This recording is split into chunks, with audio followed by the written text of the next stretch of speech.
Hello friends, welcome to AROMA planet. இன்னைக்கு நம்ம Arabic Bukhari rice எப்படி பண்ணுறதுன்னு பார்க்க போகிறோம். இந்த புகாரி ரைஸ் வந்து அரபு நாடுகளில் ஒரு ஃபேமஸான ஒரு ரெசிபி. ரொம்ப அருமையாக இருக்கும். கண்டிப்பாக நம்ம வீட்டிலேயே ரொம்ப ஈஸியாக பண்ணிடலாம். இது எப்படி பண்ணுறதுன்னு இன்றைக்கி நான் உங்களுக்கு சொல்ல போகிறேன். வாங்க பார்க்கலாம். இந்த ரைஸில் சுண்டல் சேர்க்கணும். அதுக்காக நம்ம அரை கப் சுண்டல் எடுத்துருக்கோம். இதை கொஞ்சம் நேரம் தண்ணியில் ஊற வச்சுட்டு குக்கரில் வேக வச்சுட்டு நம்ம தனியாக வச்சுருவோம். இது லாஸ்ட்டாக நம்ம சேர்க்கணும். அடுத்து நம்ம என்ன பண்ண போகிறோம்னா தக்காளியை அரைச்சி எடுத்துக்க போகிறோம். அதுக்காக நான் 3 தக்காளி எடுத்திருக்கேன். இந்த தக்காளி பேஸ்ட்டு தான் நம்ம சோறில் சேர்க்க போகிறோம். அடுத்து இந்த ரெசிபிக்கு தேவையான பொருட்கள் நம்ம என்னென்னு பார்ப்போம். 1 டீஸ்பூன் அளவு சீரகம் எடுத்திருக்கோம். அது போக கொஞ்சமாக பட்டை கிராம்பு ஏலக்காய் எடுத்திருக்கோம். ஒரு 3 வெங்காயம் எடுத்து நம்ம கட் பண்ணி வச்சுருக்கோம். பச்சை மிளகாய் ஒரு 10 பச்சை மிளகாய் சின்னதாக கட் பண்ணி எடுத்துருக்கோம்.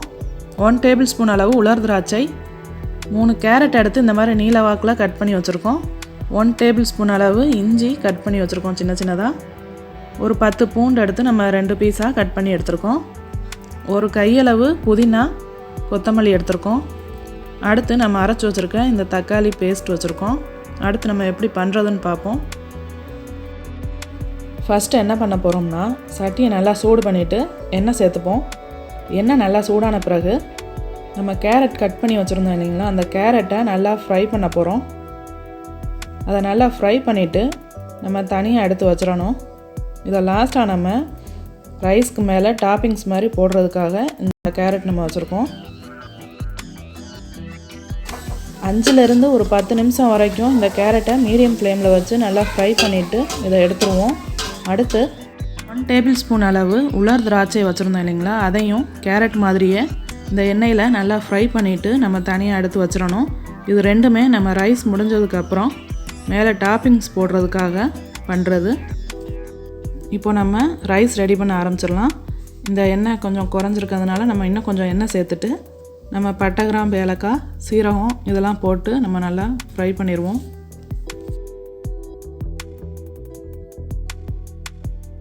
அடுத்து நம்ம பூண்டு சேர்த்துருவோம். இதையும் எண்ணெயில் சேர்த்து நல்லா வதக்கிப்போம்.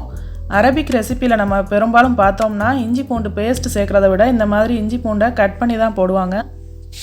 இப்படி முழுசாக போட்டோம்னா நம்ம சாப்பிடும்போது அதோட டேஸ்ட் நல்லாயிருக்கும். இப்போ பூண்டோடு நம்ம இஞ்சியையும் சேர்த்து நல்லா வதக்கிப்போம். இது நல்லா வதங்கின பிறகு அடுத்து நம்ம வெங்காயம் சேர்த்துடலாம். இப்போது இஞ்சியும் பூண்டும் நல்லா வதங்கிருச்சு. அடுத்து நம்ம வெங்காயம் சேர்த்துடலாம். வெங்காயம் வந்து நம்ம 3 வெங்காயம் மீடியம் சைஸ் எடுத்து கட் பண்ணி வச்சுருந்தோம். அதை இப்போ நம்ம சேர்த்தாச்சு. இப்போ அதை நல்லா எண்ணெயில் நம்ம வதக்கிடுவோம். வெங்காயம் ஓரளவு நல்லா வதங்கிருச்சு. அடுத்து நம்ம இதோட 2 டீஸ்பூன் அளவு உப்பு சேர்த்து இன்னும் கொஞ்சம் நல்லா வதக்கிப்போம். பொதுவாக நம்ம அரபிக் ரெசிப்பியில் பார்த்தோம்னா காரம் அதிகமாக இருக்காது. அவங்க கொஞ்சம் மைல்டாக தான் சேர்த்துப்பாங்க. நம்ம காரம் அதிகமாக சாப்பிட்றதுனால நாங்கள் ஒரு 10 பச்சை மிளகாய் எடுத்து கட் பண்ணி போட்டிருக்கோம். அடுத்து நம்ம அரைச்சி வச்சுருக்க தக்காளி பேஸ்ட்டை இதோட சேர்த்து நல்லா வதக்கிப்போம். 3 தக்காளி நம்ம அரைக்க சொன்னோம். அது போக இன்னும் ஒரு தக்காளி நம்ம கட் பண்ணி போட்டிருக்கோம். நீங்கள் பார்த்தாலே தெரியும் தக்காளி பீசஸ் கிடக்கும்.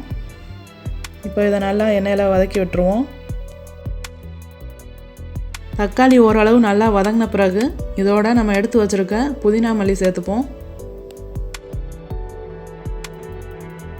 இதை கொஞ்சம் நேரம் நல்லா வதக்கிட்டு அடுத்து நம்ம 1 டீஸ்பூன் அளவு கரம் மசாலா, அதோட 1/2 டீஸ்பூன் சீரகப்பொடி, இது ரெண்டும் மிக்ஸ் பண்ணி வச்சுருக்கோம். இப்போ இதையும் எண்ணெயில் சேர்த்துட்டு கொஞ்சம் நேரம் நம்ம மிக்ஸ் பண்ணி விட்டுருவோம். இப்போ நம்ம புக்காரி ரெசிபிக்கு தேவையான மசாலா ரெடி ஆயிடுச்சு. அடுத்து நம்ம எடுத்து வச்சுருக்க 1/2 kg பீஃபை இந்த மசாலாவோடு சேர்த்து கொஞ்சம் நேரம் மிக்ஸ் பண்ணி விட்டுக்கிட்டே இருக்கணும். ஸ்டவ்வை நல்லா மீடியம் ஃப்ளேமில் வச்சுட்டு ஒரு 10 நிமிஷம் வரைக்கும் இந்த பீஃபை இந்த மசாலாவோடு சேர்த்து நல்லா மிக்ஸ் பண்ணி விடணும்.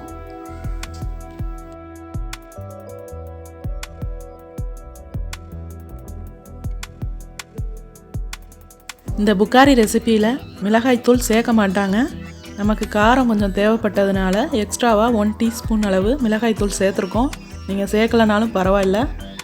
இப்போ இதை நல்லா மிக்ஸ் பண்ணி விட்டுட்டு நம்ம கொஞ்சம் நேரம் மூடி வச்சுருவோம். இப்போ இந்த பீஃபை இந்த மசாலாவோடு நல்லா மிக்ஸ் பண்ணி விட்டுட்டு நம்ம ஒரு 10 நிமிஷம் மூடி வச்சுருந்தோம். இப்போ பீஃப்லேருந்து வர கொஞ்சம் தண்ணி வந்திருக்கு. இதோடு நம்ம இன்னும் 2 கிளாஸ் தண்ணி சேர்த்துட்டு ஒரு 30 மினிட்ஸ் நம்ம மீடியம் ஃப்ளேமில் வச்சு பீஃபை வேக வைக்க போகிறோம். தண்ணி சேர்த்ததுக்கப்புறமா மூடி வச்சுருவோம்.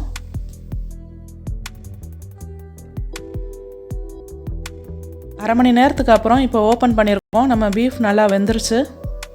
1/2 மணி நேரம் நம்ம பீஃபை வேக வச்சதுனால தண்ணி கொஞ்சம் குறைஞ்சிருக்கும். அதனால நீங்கள் அரிசி எவ்வளோ போடுறீங்களோ அதுக்கேற்ற மாதிரி தண்ணியை சேர்த்துட்டு அது நல்லா கொதிச்சதுக்கப்புறமா அரிசியை சேர்த்துருங்க. மூடி வச்சாச்சு. ஒரு 20 நிமிஷம் நம்ம ஸ்டவ்வை மீடியம் ஃப்ளேமில் வச்சோம்னா கரெக்டாக வெந்துடும். இந்த 20 நிமிஷத்துக்கு நடுவில் ஒரு தடவை நம்ம ஓப்பன் பண்ணி மெதுவாக அரிசி உடையாமல் நம்ம மிக்ஸ் பண்ணி விடணும். சோறு நல்லா நீளமாக வர்றதுக்கு அரிசியை கழுவிட்டு நம்ம ஒரு 1/2 மணி நேரம் தண்ணியில் ஊற வச்சுட்டு அதுக்கப்புறம் சமைச்சோம்னா நல்லா நீளமாக வரும். இப்போ நல்லா மிக்ஸ் பண்ணி விட்டாச்சு. நம்ம அரிசி ஒரு பாதி அளவு வெந்துருச்சு. இன்னொரு 10 நிமிஷம் நம்ம ஸ்டவ்வை மீடியம் ஃப்ளேமில் வச்சுட்டு மூடி வச்சுருவோம். கரெக்டாக வெந்துடும். இப்போ நம்ம புகாரி ரைஸ் ரெடி ஆயிடுச்சு. ரொம்ப சூப்பராக வந்திருக்கு. நல்லா கலராகவும் இருக்குது. நம்ம மிளகாய்த்தூள் சேர்த்ததுனால இந்த கலர் கிடச்சிருக்கு. அவங்களோட ரைஸும் இந்த கலரில் தான் இருக்கும். ஏன்னா அவங்க நம்ம தக்காளி பேஸ்ட் அரைச்சி ஊற்றணும் இல்லைங்களா, அது மாதிரி அவங்க கொஞ்சம் குறைச்சி தக்காளி பேஸ்ட்டு ஊற்றிட்டு அது போக கடையில் இருந்து டொமேட்டோ பேஸ்ட்டுன்னு ஒன்று வாங்கி அதுவும் ஊற்றுவாங்க. அதனால அது நல்லா கலர் கொடுக்கும். இப்போ நம்ம ரைஸ் சூப்பராக ரெடி ஆயிடுச்சு. அடுத்து நம்ம ரெடி பண்ணி வச்சுருந்த கேரட், அப்புறம் உலர் திராட்சை, சுண்டல், இது 3ஐயும் நம்ம டாப்பிங்ஸ் மாதிரி மேலே சேர்த்துருவோம்.